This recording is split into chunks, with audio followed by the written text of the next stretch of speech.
Hello students, this is a 14th chapter ecosystem and energy flow.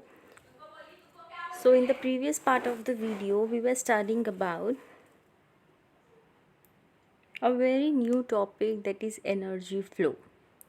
So students, we have learned that sun is the only source of energy for all ecosystem on the earth, except what? Except for the deep sea ecosystem. जो एकदम deep sea मतलब समुंदर के सबसे नीचे वाले part में जो इकोसिस्टम बसा हुआ है, जो ऑर्गेनिजम्स है, वहाँ तक सन रेज तो पहुँचती नहीं है. तो sun is the only source of energy for all ecosystem on the earth except for the deep sea ecosystem. One of the total incident solar radiation, less than 50% of it is photosynthetically active radiation. कौन सा radiations है वो? Photosynthetically active radiations है. Total incidence solar radiation, less than 50% of it is photosynthetically active radiation, या फिर हम लोग PAR बोलते हैं या पार बोलते हैं in the short form. Plants and photosynthetic bacteria, जो हमारे प्लांट्स है और जो फोटोसिंथेटिक बैक्टीरिया है, जैसे कि हमारे ऑटोट्रॉप्स हैं. फोटोसिंथेटिक बैक्टीरिया ऑटोट्रॉप्स क्या करते हैं? फोटोसिंथेसिस करते हैं. सन की एनर्जी को अपने अंदर कंज्यूम करते हैं और फिर उसे by the process of photosynthesis वो लोग उस एनर्जी को फूड में या फिर वी कैन से एनर्जी में कन्वर्ट करते हैं. तो प्लांट्स एंड फोटोसिंथेटिक बैक्टीरिया, जो कि हमारे ऑटोट्रॉप्स है, fix energy to prepare food. ये लोग अपनी एनर्जी को फिक्स्ड कर देते हैं to prepare food from simple inorganic materials. Clear with this? Plant capture only 2 to 10% of the PAR. Plant क्या कर रहे हैं? सिर्फ 2 से 10% PAR को कैप्चर कर रहे हैं. And this small amount of energy sustains the entire living world. What are plant doing? Plant are capturing only and only 2 to 10% of the PAR. PAR क्या है? Photosynthetically active radiation. ये है PAR. Plant capture only 2 to 10% of the PAR and this small amount of energy, मतलब वो सिर्फ 2 से 10% energy को consume कर रहा है. वो बहुत ही स्मॉल अमाउंट है. And this small amount of energy sustains the entire living world. ये एनर्जी हमारे पूरे लिविंग वर्ल्ड को कंज्यूम करती है, मतलब हमारे पूरे लिविंग वर्ल्ड को चला रही है. ये 2 से 10% ऑफ एनर्जी जो कि हमारे प्लांट कंज्यूम कर रहे हैं. Understand this point? Therefore, it is very important to know how the solar energy captured by plants flow through different organism of an ecosystem. ये बहुत ही इम्पॉर्टेंट है हम सब के लिए कि हम सबको पता रहना चाहिए कि कैसे सोलार एनर्जी कैप्चर होती है by plant flow through different organism of an ecosystem. Directly or indirectly, all the organisms are dependent for their food on producers. Producers कौन है? प्रोड्यूसर्स हमारे प्लांट है, हमारा नेचर है producers.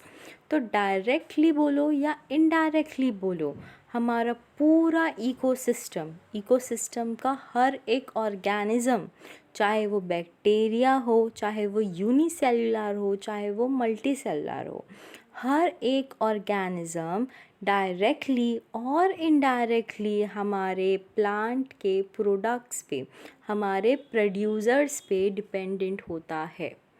Hence, there is unidirectional flow of energy.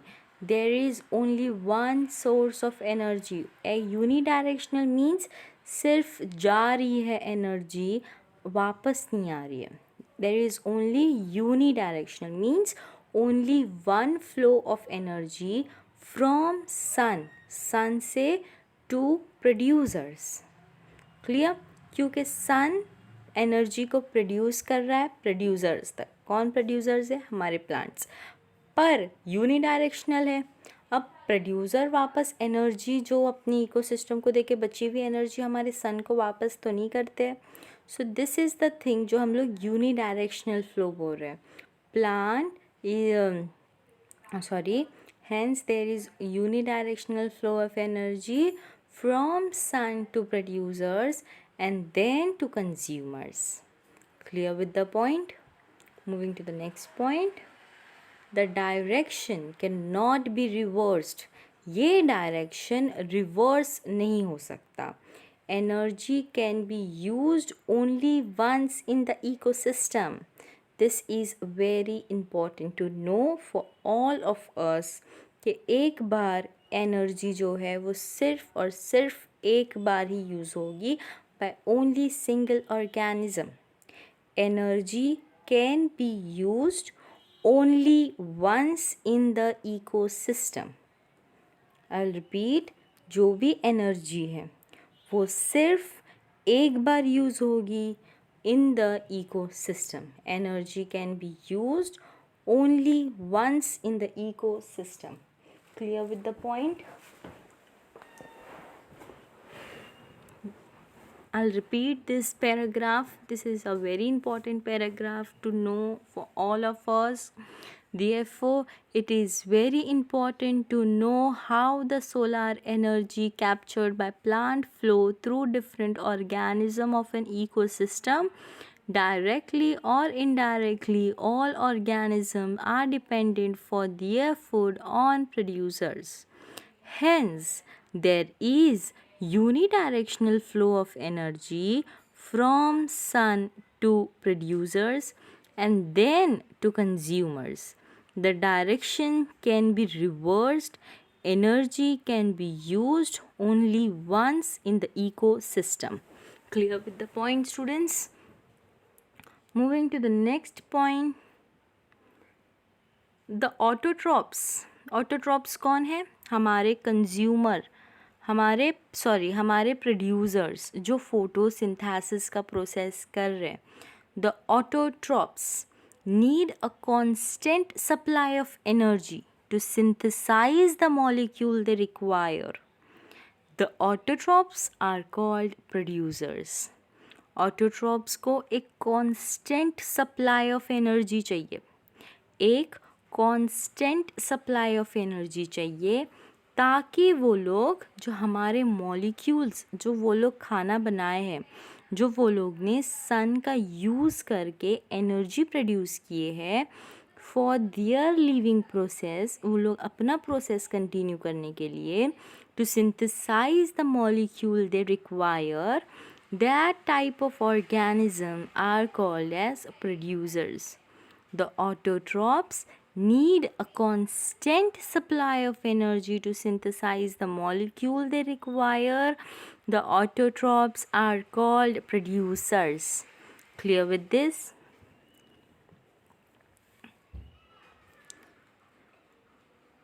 In a terrestrial ecosystem, अब हम लोग terrestrial ecosystem की बात करेंगे. हम सबको पता है टेरेस्ट्रियल इकोसिस्टम क्या है.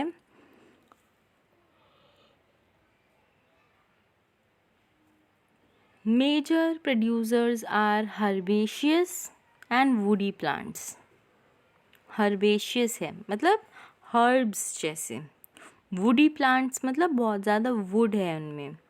Likewise, producers in an aquatic ecosystem are phytoplankton and algae. Producers जो aquatic ecosystem में रह रहे हैं वो producer फाइटोप्लैंक्टन है, मतलब वो लोग खुद का खाना खुद सिक्रीट कर रहे हैं। और एल्गे है। Phytoplankton is also the name of one type of bacteria. Okay, and दूसरे कौन से ऑर्गेनिजम्स है? दूसरे है हमारे algae. Clear with this? Moving to the next slide.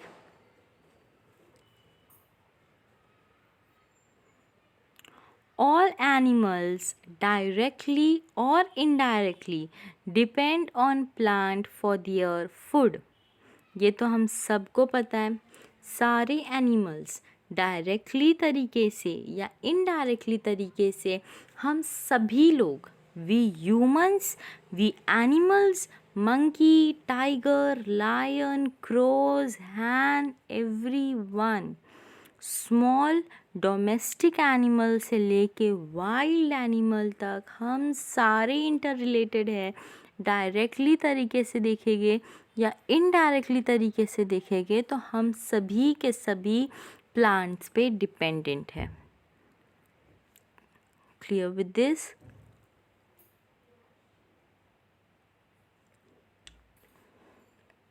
And क्योंकि हम लोग प्लांट्स पे डिपेंडेंट है, हम लोग प्लांट का खाना कंज्यूम करते हैं, मतलब हम लोग खा रहे हैं, तो इसीलिए we are called as consumers. They are hence called consumers. या तो एक दूसरा नाम है कंज्यूमर के लिए जो ऑटोट्रॉप्स के अपोजिट है, वो है heterotrophs. Clear with the term heterotrophs? All animals directly or indirectly depend on plant for their food. They are hence called consumer or heterotrophs. If they feed directly on the plant, अगर ऐसे animals directly plant पे feed करते हैं, they are called primary consumer. And if the animals eat other animals which eat plant, they are called secondary consumer. Likewise, you could have tertiary consumer too. I'll repeat. अगर जो हम लोग अभी consumer की बात करें, not we are talking about producer, we are talking about consumer. If they feed directly on the plant, अगर ऐसे कंज्यूमर है, सॉरी स्टूडेंट्स, अगर ऐसे कंज्यूमर है जो डायरेक्टली प्लांट पे फीड करते हैं, ओके, जो वेजिटेरियंस होते हैं वो डायरेक्टली प्लांट का खाना खाते हैं, they feed directly on the plant, ऐसे टाइप के कंज्यूमर को we call them as primary consumer.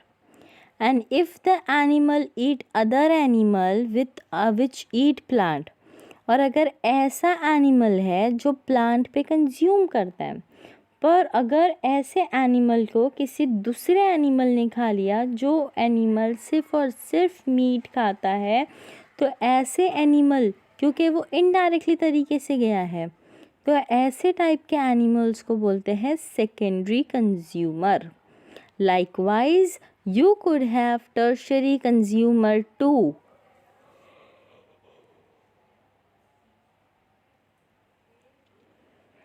So students, consumer के कितने टाइप्स हो गए? Primary consumer, secondary consumer, and the last is tertiary consumer.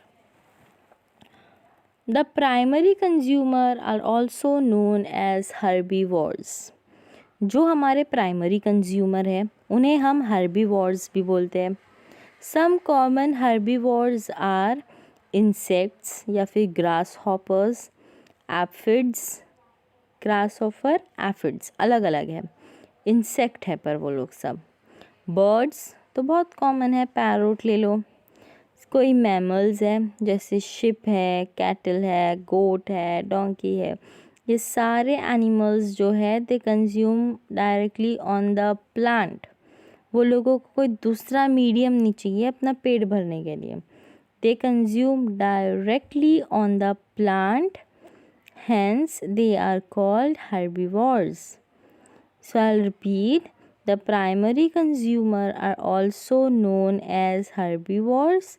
Some common herbivores are insects, that is grasshoppers and aphids, birds जैसे parrot and some other mammals जैसे sheep, cattle, goat, donkey. In terrestrial ecosystem and molluscs in aquatic ecosystem, the consumer that feed on these herbivores, ऐसे consumer जो ऐसे herbivores पे fit करते हैं, they will be known as carnivores.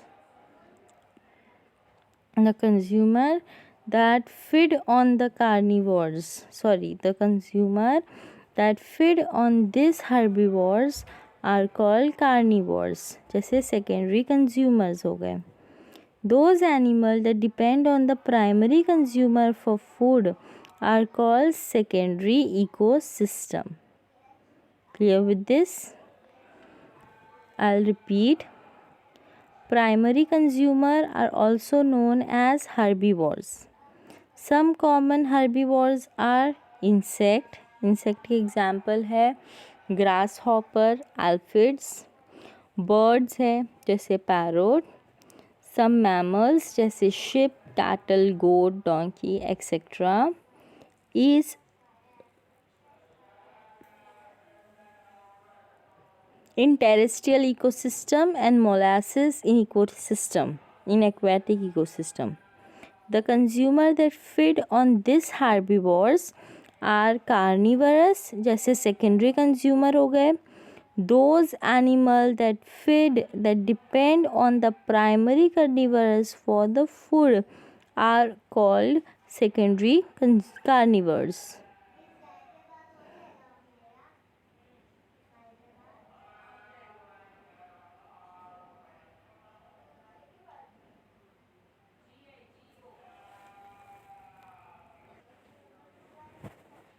ये है students trophic level. पहले primary producers, फिर प्राइमरी कंज्यूमर, फिर आता है सेकेंडरी कंज्यूमर, फिर आता है टर्शरी कंज्यूमर. फिर इसके एग्जाम्पल्स भी हैं. तो पहले हम लोग सबसे नीचे वाला प्राइमरी प्रोड्यूसर्स की बात करते हैं. प्राइमरी प्रोड्यूसर्स को हम लोग फर्स्ट ट्रॉपिकल लेवल पे ये लोग हम लोग को मिले थे. इसको फोटोट्रॉप्स बोलते हैं. They are met on first tropic level, that is phototrophs. इसके एग्जाम्पल है phytoplankton, grass, read etcetera. Phytoplankton, grass, read etcetera.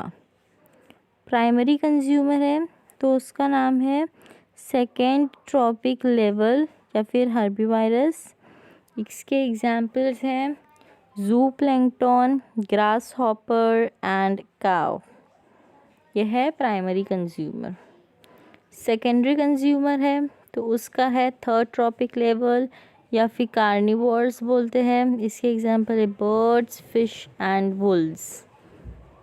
फिर है टर्शरी कंज्यूमर. इसका कहाँ पे मिला था? ये फोर्थ ट्रॉपिक लेवल पे.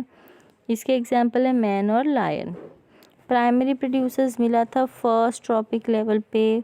प्राइमरी कंज्यूमर मिला सेकेंड ट्रॉपिक लेवल पे. सेकेंडरी कंज्यूमर मिला थर्ड ट्रॉपिक लेवल पे. टर्शियरी कंज्यूमर मिला फोर्थ ट्रॉपिक लेवल पे. इनके प्लेसेस भी दिए हैं जो एग्जैक्ट प्लेसेस है. Primary producer is photo autotrophs. Primary consumer is herbivores. Secondary consumer is carnivores. Tertiary consumer is top carnivores. Primary consumers are phytoplankton, grass, tree, etc. Primary consumers are zooplankton, grasshoppers and cow. Secondary consumer के example है bird, flew and wolf. Fourth is tertiary consumer. इसका example है man, lion, etc. तो ये हो गया हमारे trophic levels जहाँ पे हम लोग इसके अकॉर्डिंगली पढ़ना है in the exam. This table is very important as per exam point of view. पहले क्या आता है? Primary producer. पहले प्रोड्यूस होगा, फिर प्राइमरी कंज्यूमर, फिर सेकेंडरी कंज्यूमर, उसके बाद टर्शरी कंज्यूमर। फिर इसके एग्जाम्पल्स भी हैं। इसके एग्जाम्पल्स है phytoplankton, grass, tree, primary consumer के zooplankton, grasshoppers, cow.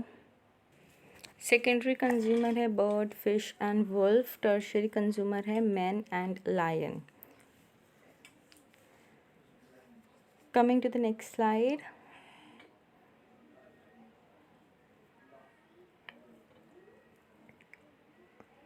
You have studied several food chains and food webs that exist in nature. बहुत सारे फूड चेन्स पड़े हैं, फूड वेब पड़े हैं जो कि एग्जिस्ट होते हैं नेचर में। Food chain are always straight, हमेशा स्ट्रेट होते food chain, and usually have 4 to 5 trophic levels. Food chain are always straight and usually have 4 to 5 tropic levels. Clear with this? There are 3 types of food chain. अभी हम लोग food chain के बारे में पढ़ रहे हैं। There are 3 types of food chain wise. पहला है grazing, दूसरा है detritus and the third is parasitic. First is grazing, second is detritus and third is parasitic. Starting from the plant or producer, food chain and food webs are formed such that an animal feed on a plant or an another animal, or in turn is food for another. Starting from the plant और producer की अगर हम लोग बात करेंगे तो food chain जो है और फूड वेब है, तो food chain and food web are form such that, ऐसे फॉर्म होता है वो, that an animal feed on a plant, animal feed होता है ऑन अ प्लांट, या फिर एक एनिमल फीड होता है on another animal and in turn is food for another. क्योंकि एक एनिमल दूसरे एनिमल पे फीड कर रहा है तो वो दूसरे एनिमल का फूड बन गया। The energy trapped by the producer, जो एनर्जी प्रोड्यूसर ने ट्रैप किया है, is either pass on to a consumer और remain trapped till the producer organism dies. अब ये जो एनर्जी है ये ट्रैप होती है बाय अ प्रोड्यूसर।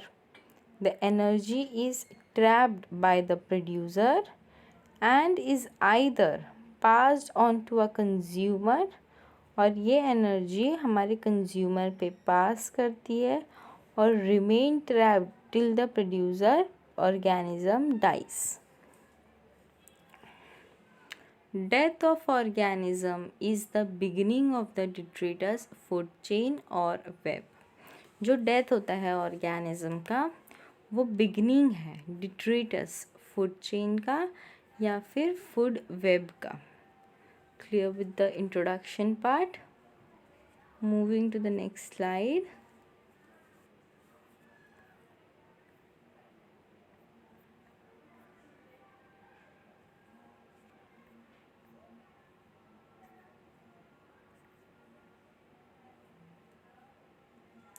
बस a simple grazing food chain, जिसे हम लोग GFC भी बोलते हैं, ग्रेजिंग फूड चेन बोलकर, इज़ डिस्क्राइब्ड बिलो। पहले ग्रास था, ग्रास वॉज द प्रोड्यूसर। फिर डियर हुआ, डियर इज़ प्राइमरी कंज्यूमर। उसके बाद आया लैपर्ड जो है सेकेंडरी कंज्यूमर। डियर जो है वो ग्रास को खाता है। अब डियर ग्रास को खाता है तो डियर को कौन खाता है? डियर को खाता है लैपर्ड।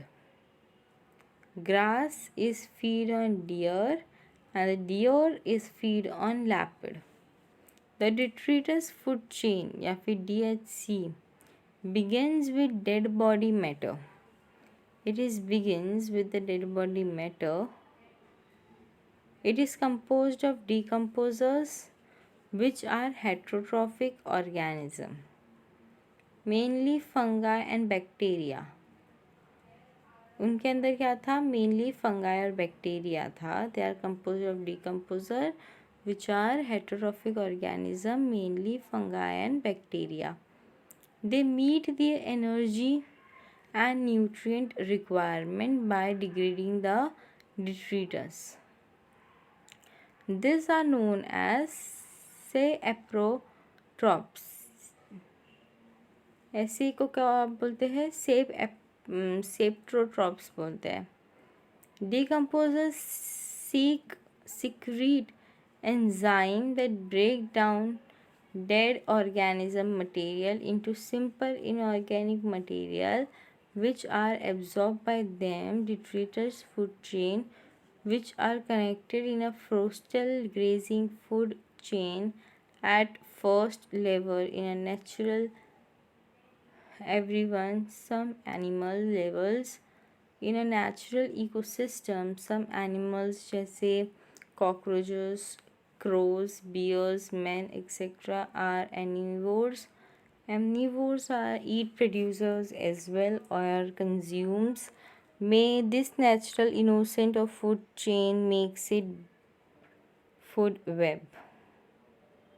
तो अभी तक हम लोग ने क्या पढ़ा कि जो हमारे सिंपल ग्रेजिंग फूड चेन है, जो कि फर्स्ट प्रोड्यूसर्स है, वो लोग ग्रास से प्राइमरी कंज्यूमर बनते हैं, फिर प्राइमरी कंज्यूमर से सेकेंडरी कंज्यूमर बनते हैं. तो जो डेट्रीटस फूड चेन है, जो हमारा DFC है, that begins with the dead organic matter. ये बिगिन ही होता है with the dead organic matter. It is composed of decomposers which are heterotrophic organisms, mainly fungi and bacteria. They meet their energy and nutrient requirement by degrading the detritus. ये लोग क्या करते हैं? ये लोग उनका एनर्जी और न्यूट्रिएंट रिक्वायरमेंट को डिग्रेड करते हैं बाय डेट्रीटस. जितना वो लोग मांगते हैं उतना दे देते हैं. This are known as saprotrophs. ऐसे जो ऑर्गेनिजम्स हैं इनको हम लोग सेप्रोट्रॉप्स बोलते हैं. Detritus food chain begins with dead organic matter. It is composed of decomposers which are heterotrophic organism, mainly fungi and bacteria. They meet their energy and nutrient requirement by degrading the detritus, and these are known as saprotrophs. Decomposers secrete enzyme that break down dead organic material. अब ये जो decomposers जो है, ये एक ऐसा enzyme secrete करते हैं that break down dead organic material. जो मरा हुआ ऑर्गेनिक मटेरियल है, हम लोग डिकम्पोजर्स की बात कर रहे हैं. Decomposer secrete enzyme that break down dead organic material into simple inorganic material which are observed by them. जो कौन ऑब्जर्व कर रहा है? ये लोग ऑब्जर्व करते हैं. Which are observed by them. Detritus food chain may be connected with the grazing food chain at some level. Detritus food chain क्या कर रहा है?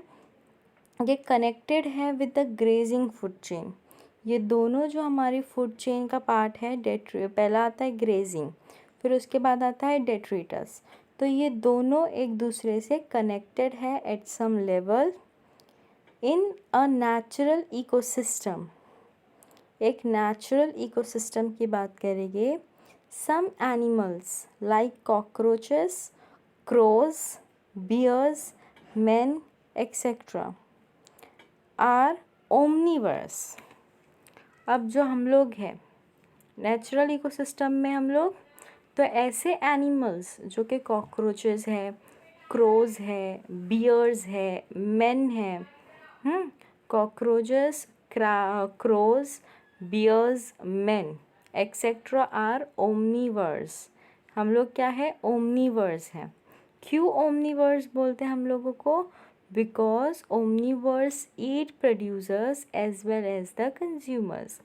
हम लोग वेजिटेरियन और नॉन वेजिटेरियन दोनों चीज़ खा सकते हैं. That's the reason omnivores eat producers as well as the consumer. This natural interconnection of food chain make it a food web. क्योंकि वो प्रोड्यूसर्स और कंज्यूमर्स दोनों हम लोग ने इंटरकनेक्ट कर दिए, तो अब बनता है हमारा food web. Clear with this. हम लोग ने इस टॉपिक में 2 नए टर्म्स पढ़े.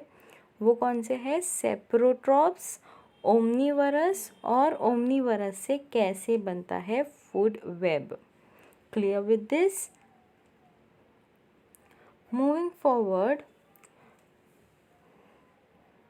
अब ये है फूड वेब का हमारा डायग्राम, और एकदम ध्यान से ऑब्ज़र्व करो students.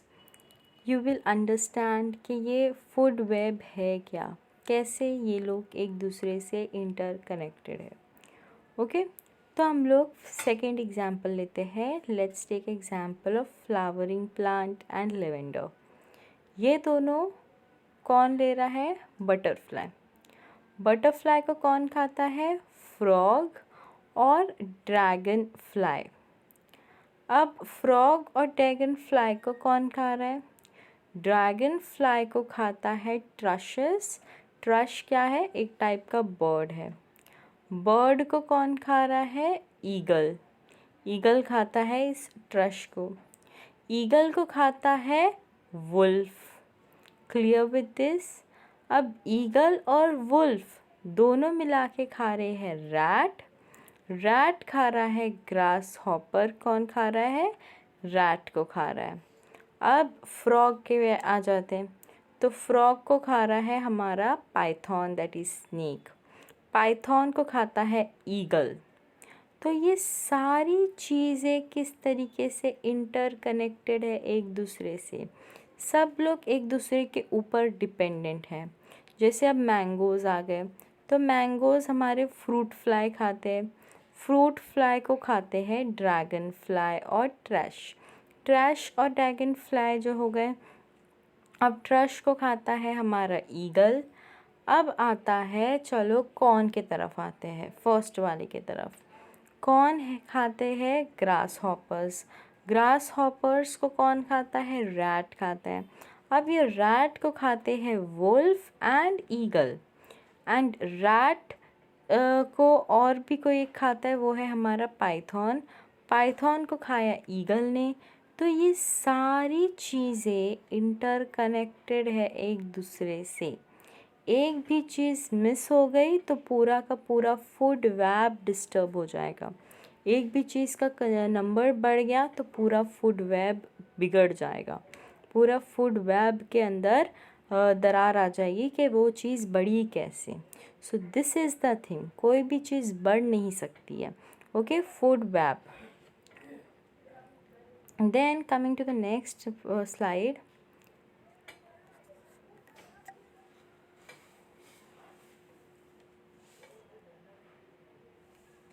The amount of energy available decreases at each successive trophic level. जो अमाउंट ऑफ एनर्जी है, जितना एनर्जी हम लोग ने बनाए हैं, ये अवेलेबल होता है. The amount of energy available, जो भी अमाउंट ऑफ एनर्जी अवेलेबल है वो डिक्रीज़ करता है at each successive trophic level. Amount of energy हर ट्रॉफिक लेवल पे डिक्रीज़ हो रहा है. Okay, amount of, this is a very important question as per NEET point of view students. ये चीज़ बहुत इंपॉर्टेंट है. The amount of energy decreases at each successive trophic level. Okay, the number of trophic level in any food chain. कोई भी food chain में the number of trophic level in any food chain is restricted. वो restrict होता है as the transfer of energy follows 10% law. जैसे कि R Lindeman 1942. The number of trophic level in any food chain is restricted as the transfer of energy follows 10% law. ये 10% law को निकाला किसने था? R Lindeman R Lindeman in 1942। अब ये law के अकॉर्डिंग क्या होता है ये देखते हैं।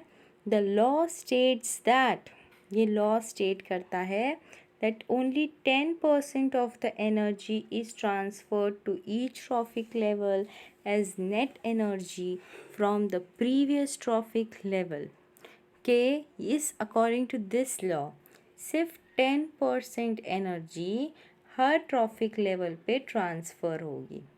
ओके तो अगर एक ट्रॉफिक लेवल है जिसके पास 80% ऑफ एनर्जी है, जब ये ट्रांसफ़र करेगा अपनी एनर्जी तो ये ट्रांसफ़र करेगा सिर्फ अपना 10%।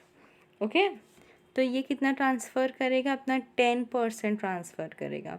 फिर इसके बाद समझो इसने अपना 10% निकाल के इसने ट्रांसफ़र किया 70, तो इसके बाद जो ट्रांसफ़र होगा वो होगा 60।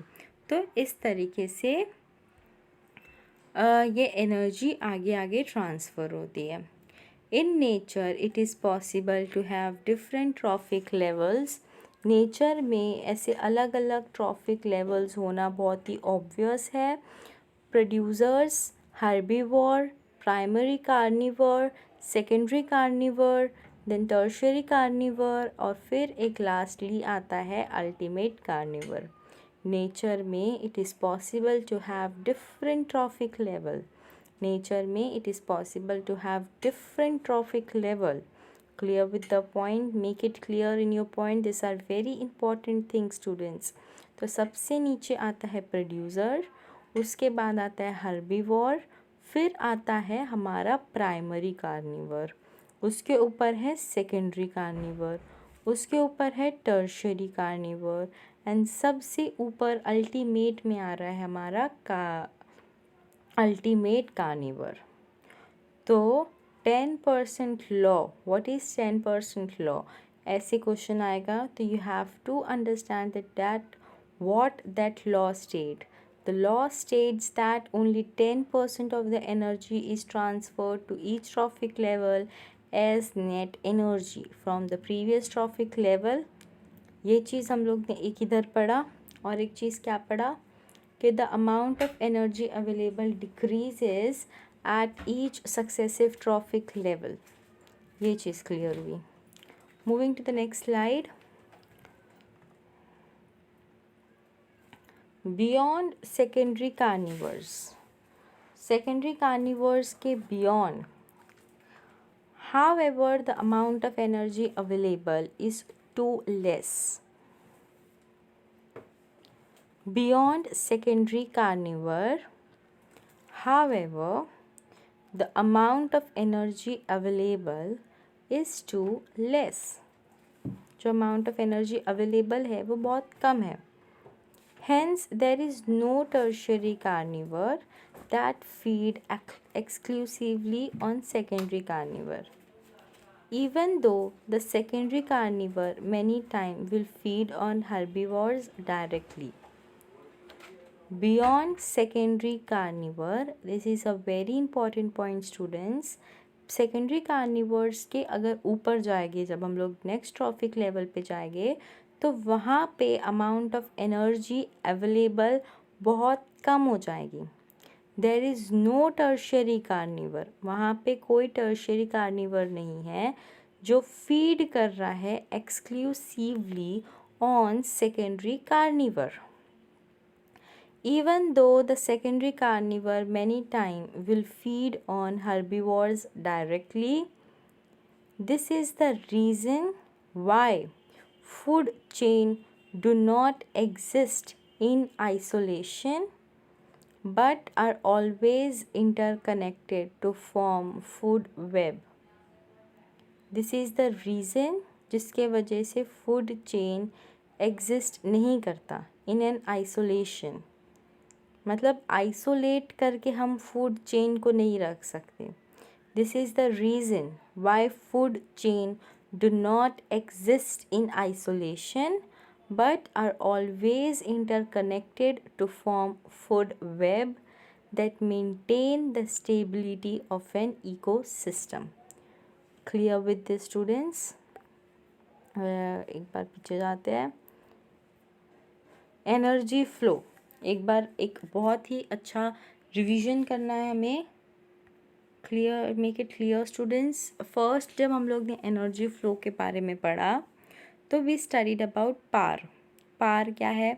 फोटोसिंथेटिकली एक्टिव रेडिएशन है। पार का फुल फॉर्म एग्जाम्स में पूछता है। उसके बाद वी स्टडीड कि जो फ्लो ऑफ एनर्जी होती है ये हमेशा यूनिडायरेक्शनल फ्लो ऑफ एनर्जी होती है। ये सारे पॉइंट्स को अपनी बुक में अंडरलाइन कर दो। Clear with this? उसके बाद वी हैव अंडरस्टैंड कि जब जो एनर्जी यूज़ होती है हमारे इकोसिस्टम में, तो ये सिर्फ एक ही बार हम लोग यूज़ कर सकते हैं। क्यों एक ही बार यूज़ कर सकते हैं वो हम लोग ने अभी आगे देखा, क्योंकि 10% लॉ है। तो अभी तो हम लोगों को नहीं पता।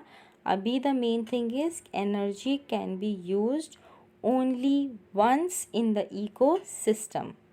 Clear with this students? Moving to the next slide. फिर what is producer? The autotrophs need a constant supply of energy to synthesize the molecule they require. The autotrophs are called producers.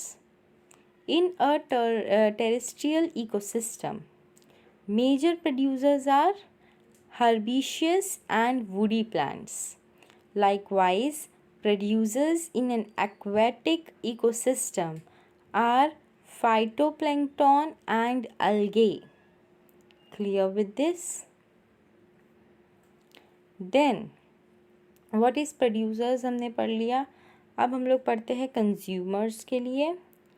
तो all animals directly or indirectly they are depend on plant for their food. They are hence called consumer. ये एक point हो गया जो कि important है, हम लोग ने पढ़ चुके हैं। फिर उसके बाद हम लोग पढ़ेंगे primary consumer, secondary consumer, tertiary consumer. तो प्राइमरी कंज्यूमर क्या है? If they feed directly on the plant they are called primary consumer. Clear with the point? If the animal eat other animal which eat plant, if the animal eat other animal which eat plant, they are called secondary consumer. Clear with this? Likewise, you could have tertiary consumer too. But हम लोग ने क्या पढ़ा आगे कि tertiary consumer तक आते आते हमारी एनर्जी बहुत कम हो जाती है। दैट्स द रीज़न मैं ये चीज़ रिवाइज करवा रही हूँ, बिकॉज ये थोड़ा सा ट्रिकी है टू अंडरस्टैंड। अब प्राइमरी कंज्यूमर को हम लोग हर्बीवोर्स भी बोलते हैं क्योंकि ये सिर्फ प्लांट है। ओके तो कॉमन हर्बीवोर्स का एग्जाम्पल दे दिया था, इंसेक्ट, बर्ड्स, मैमल्स सारे हैं। फिर उसके बाद हम लोग ने सेकेंडरी कार्निवोर्स के बारे में पढ़ा। कार्निवोर्स क्या है पहले ये बताओ। The consumer that feed on this herbivores, consumer जो हर्बीवर्स पे फीड कर रहे, मतलब हमारे प्राइमरी कंज्यूमर पे फीड कर रहे हैं, उनको हम लोग कार्निवर्स भी बोलते हैं। तो उन्हें हम लोग सेकेंडरी कंज्यूमर भी बोल सकते हैं। तो ये जो कार्निवर्स है हमारे, इन्हें हम लोग these animals that depend on the primary carnivores for food are called secondary carnivores. Clear with this? Moving to the next slide.